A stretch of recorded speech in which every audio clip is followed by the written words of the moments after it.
What would you do if I sang out of tune? Would you stand up and walk out on me? Lend me your ears and I'll sing you a song. Salve, salve galera do Central HQs, eu me chamo Fernando e estamos aqui para mais um vídeo resenha do canal. Vou abordar 3 lançamentos que vocês conseguem achar na loja parceira Liga HQ, que terá o link na descrição desse vídeo aqui. Galera, vamos começar pelo primeiro material, Liga da Justiça Origem. Sim, Liga da Justiça. Pelo amor de Deus, que merda, hein, de revisor. Competência demais, um material com cerca de 364 páginas, R$95, e o revisor deixa passar um erro bizarro desse. Foda, hein, galera? Bom, vamos falar dessa obra, então. Já comentei desse erro até num vídeo, é um papo rápido, um quadro que eu comento algumas notícias do mundo dos HQs. Eu já dei aquela puxada de orelha na Panini. E vamos falar desse material em capa dura, publicado pela editora Panini Comics, um ótimo acabamento, R$95, 364 páginas, compila as edições de Justice League 1 a 12 e também a número 0. Esse material é escrito por Geoff Johns e também tem a arte do Jim Lee, mas o Jim Lee só faz a arte do primeiro arco de histórias, depois são desenhistas variados. Galera, essa história aqui, ela é o início da Liga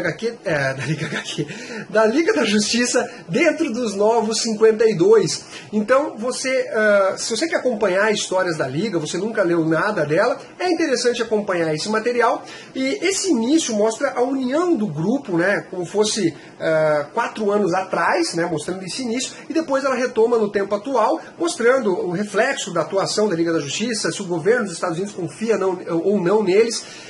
Vamos começar aqui falando então desse primeiro arco de histórias, que ao meu ver foi o melhor, mas ainda tem alguns defeitos, na minha opinião pelo menos.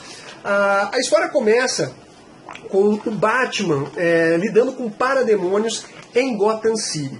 Aí ele recebe a ajuda do Hal Jordan, né, que vai parar ali em Gotham City, porque ele fala que ele é a polícia cósmica, aquele setor é dele. Olha a arte do Jim Lee, uma arte muito, muito boa. Ele fica até zoando um pouco do Batman, porque ele fala, cara, então beleza, o meu anel faz tudo isso, eu sou fodão, bem arrogante. E ele fala, e você, cara, você voa? O Batman, não. Tem super força? Não. O que você faz, cara? Você não vai me dizer que você é um humano que simplesmente vestiu uma roupa de morcego. Os tons de humor, basicamente, são relacionados ao Hal Jordan. Bem legal, assim, essa quebra de ação, assim, com tons de humor. E eles estão lidando com parademônios, mas eles não sabem que são parademônios, né? Seria algo inédito para eles. E eles capturam uma caixa materna e falam o seguinte, olha, esses caras são alienígenas. Qual alienígena que a gente conhece que está na Terra? O Superman.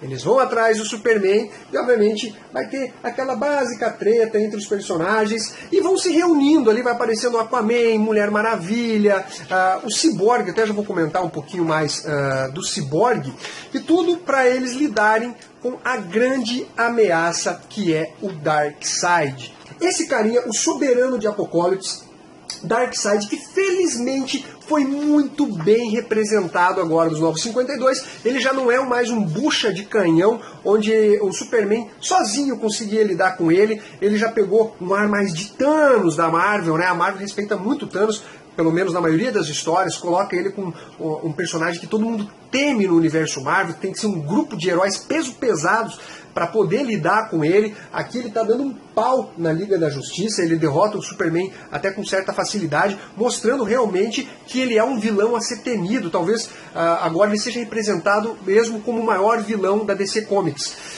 Relação ao Cyborg, eu não gostei da forma que o personagem foi retratado, como ele integrou a Liga da Justiça, pelo menos nessa origem deles. Obviamente os personagens foram unindo forças e tal para poder lidar com os parademônios que estavam sequestrando pessoas e para lidar com o próprio Darkseid. O problema é que o Cyborg, ele era um jogador de futebol americano, o pai dele estava pouco se lixando para ele, sabe? Simplesmente ignorava, falou isso claramente na cara dele. Aí a partir do momento que ele é ferido por uma explosão, o pai dele agora mudou de um segundo para o outro. O pai dele, nossa, agora eu vou ter que salvar ele, faz de tudo para salvar o filho. faz um mecanismo lá que torna ele um ciborgue. E outro ponto, ele era simplesmente um jogador, ainda que não fosse um completo idiota, mas ele não tinha conhecimentos científicos. E aparece que a partir do momento que ele se tornou um ciborgue, ele se tornou o cara mais inteligente ali da Terra, sabe? Ele consegue decifrar um monte de coisa. Obviamente que esse lado computador dele deu um upgrade na inteligência, mas como que ele sabe o que significa o que ele está falando, todos aqueles sistemas, né? Ele tem um lado humano também. Então isso ficou muito forçado, ele também aparece ali, nossa, olha agora, olha o cara aqui, você não quer integrar aqui, ajudar a gente a derrotar os parademônios?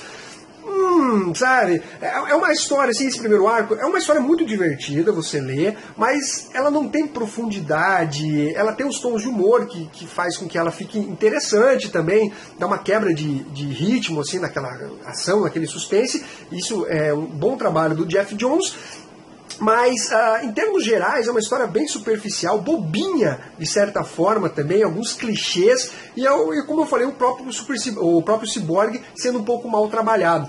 Esse aqui é o melhor arco de histórias, os seguintes são fracos, talvez seja um dos piores trabalhos do Geoff Johns dentro do universo DC. Nos arcos seguintes, nós teremos a história envolvendo o Trevor, que é do grupo Team 7, que foi do universo Wildstorm, que foi comprado pela DC Comics. Wildstorm, que é o selo da Image, criado pelo Jim Lee, e a DC comprou, integrou esse personagem. Ele tem um relacionamento com a Mulher Maravilha, e ele que faz a interligação entre o governo dos Estados Unidos e a própria Liga da Justiça. E ele sofre uma certa pressão dos congressistas, falando, mas será que esses caras aí, eles são realmente do bem, eles não estão escondendo nada? E eles começam a querer botar pressão no Trevor. Esse é um bom momento, bem trabalhado pelo Geoff Johns, e o Geoff Johns faz o Trevor falar o seguinte, olha só, galera, vocês aí estão pedindo para eu colocar vocês lá dentro da base da Liga da Justiça. Acontece, galera, que eles não aceitam isso. Vocês têm que confiar neles. E se eles desconfiarem que vocês não confiam neles, o que vocês acham deles começarem a observar a vida de vocês? Será que vão achar algum podre? Aí os caras, toda essa politicada, né, já dá aquela recuada. Mas ainda assim eles insistem, eles tentam colocar o Arqueiro Verde dentro da Liga da Justiça. É bem comédia a parte do Arqueiro Verde tentando participar das ações da Liga da Justiça. Aqui uma arte do Ajax, o marciano, combatendo a Liga da Justiça. E esse também é um ponto falho, porque tem algumas menções de histórias que como já tivessem acontecido, mas não tem referências aonde elas aconteceram. Então o leitor acaba ficando um pouco perdido e fala, porra, mas peraí, onde aconteceu isso? Em que momento cronológico aconteceu? Ou em que edição aconteceu? Você fica um pouco perdido com a menção de algumas histórias dentro dessa HQ. Aí chegamos ao pior arco de histórias, esse novo vilão, o Sr. Graves, que é um carinha que está sofrendo de câncer, mas não, é bizarro, olha só. Ele está sofrendo de câncer, que acometeu inclusive a família dele morreu por conta das ações dos parademônios e do Darkseid lá atrás, na origem da Liga da Justiça. Como eu falei, tem um avanço cronológico. Ele está sofrendo de câncer, nada consegue curar ele. Aí ele se revolta e fala, é culpa da Liga da Justiça, então eu vou me vingar deles. E ele tem poder tipo telepáticos, assim, que bota medo, faz ressurgir os temores e medos de cada uma das pessoas, ou no caso aqui dos membros da Liga da Justiça, e todos eles ficam sofrendo. Aquela coisa clichê que a gente já viu 700 vezes dentro do universo das HQs. Tortura o Trevor para ele falar como ele faz para acessar a base da Liga da Justiça. Realmente algo fraquíssimo se comparado às grandes histórias do Geoff Johns. Em relação aos extras, nós temos aqui uma galeria de capas, ok?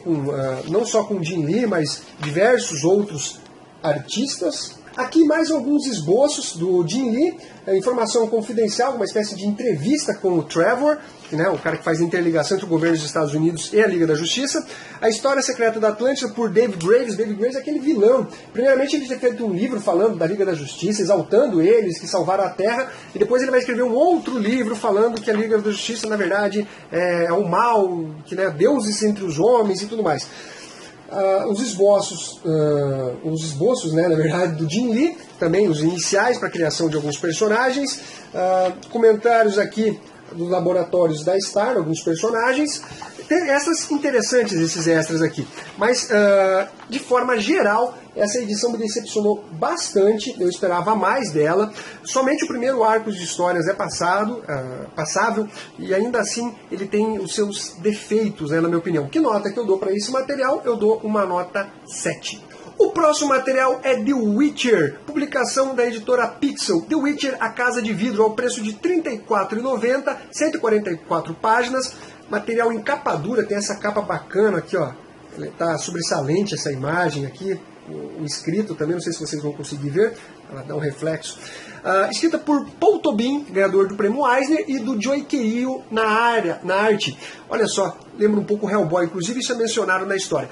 The Witcher surgiu como livro em 1993, não foi tanto sucesso assim, ganhou agora um boom com os games dessa série. Os fãs aí adoram esse estilo de histórias aí. O The Witcher é o Geralt, ele que é basicamente um caçador de bruxas ou de seres sobrenaturais. Ele tem um amuleto que acusa quando algo místico ou malévolo está acontecendo próximo dele. Nessa trama aqui, o Witcher ele vai encontrar um caçador que é o Jacob. Ele que é viúvo, perdeu a esposa, que eles se encontrando, olha a arte aqui como lembra, de certa forma, um pouco o Mike Mignola, um sombreamento, uma arte mais escura, mais sombria, o que casa muito bem com essa publicação aqui. E esse caçador, Jacob, ele fala que perdeu a esposa, ele é o viúvo, né? Ele fala, olha, ela se tornou uma bruxa, mas eu amo muito ela está perdida, eu não consigo achá-la. Eles vão percorrer uma floresta sinistra, eles vão encontrar vários seres sobrenaturais, inclusive uma bruxa que fica praguejando, ela vive próxima de um cemitério, até que eles encontram uma casa próximo de um pântano, que é a Casa de Vidro. Lá muitas coisas bizarras acontecem, eles encontram banquetes, eles se deliciam com esses banquetes. Aparece uma súcubo também, que começa a dar em cima do The Witcher. Você não sabe se ela é exatamente uma vilã, se ela está realmente tentando auxiliar o The Witcher, e ele começa a fazer grandes descobertas dentro dessa casa e encontra a mulher do Jacob. E será que ela é realmente uma bruxa? Então ele tem todo esse clima de terror, de sobrenatural, de seres malignos. O personagem, eu achei ele bem interessante. Aparece ele usando os poderes dele. Então é um material que eu gostei bastante, mesmo não conhecendo nada da série, nada dos livros, nada dos games, enfim. É um material que eu gostei, olha só, falando em Mike Mignola, a arte do carinha aqui. Eu só acho que poderia ter mais informações sobre a série de Witcher, né? Aqui, pelo menos no início, no prefácio, poderia ter um prefácio apresentando os personagens, comentando um pouco sobre eles, para poder integrar o leitor nessa história, mas a gente não tem nada disso nessa publicação. De qualquer sorte, foi um material que me agradou. Se houver continuação dessa série, que é lançada pela Dark Horse lá nos Estados Unidos, eu espero comprar o volume 2. Que nota que eu dou para esse material? Eu dou uma nota 8. Para finalizar, Tarzan, Contos da Selva, publicação em capa dura da editora Pixel. Material que custa R$ 34,90, 144 páginas. Galera, nessa publicação aqui nós temos contos baseados na obra original do Edgar Rice Burroughs, o criador do Tarzan. Quem faz o roteiro é o Martin Paul e conta com várias artes de artistas diversos. O ponto, galera, é que essa capa vende muito bem. Olha que capa bacana, um desenho sobressalente e tal. Você olha essa capa que realmente chama atenção. Aqui a contracapa, a lombada que a galera pede para mostrar, ok? E o problema é o seguinte, galera, os desenhos são fracos em termos gerais. Obviamente tem os seus bons momentos, algumas das cenas de ação, mas olha só, são decepcionantes. Você espera um quadril mais bem desenhado. Obviamente, como eu falei, tem alguns artistas que são bons, como esse carinha aqui, desenhou muito bem, mas outros parecem, com todo respeito aos fanzineiros, mas são obras, o fanzineiro está iniciando na sua carreira de quadrinista, né? Então a gente não pode admitir numa publicação que vai chegar ao grande público uma arte tão básica como essa aqui.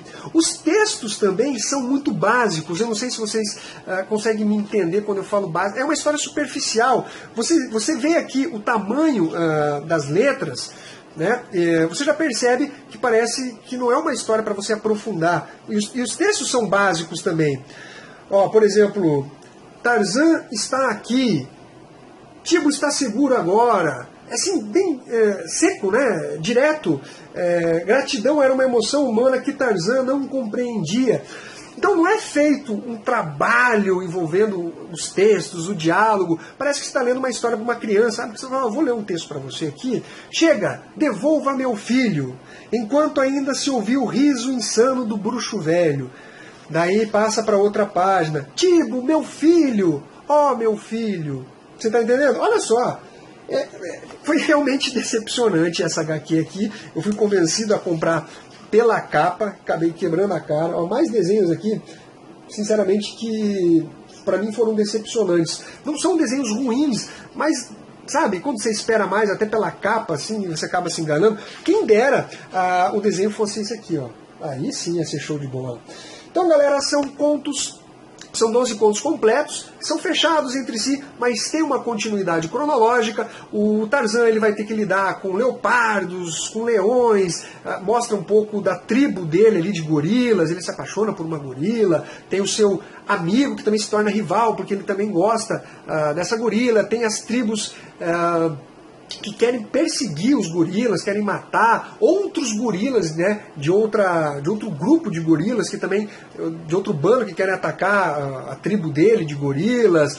Tem os seres indígenas, tribais, que ele se identifica também, mas ele não é amigo desses caras. Então são histórias bem básicas e simples do Tarzan. Eu me decepcionei bastante. Que nota que eu dou para esse material? Eu dou uma nota 5. Galera, espero que vocês tenham curtido esse vídeo. Deixe seu comentário, curtam, compartilhem e até a próxima. I will try not to sing out of key. Oh, baby, how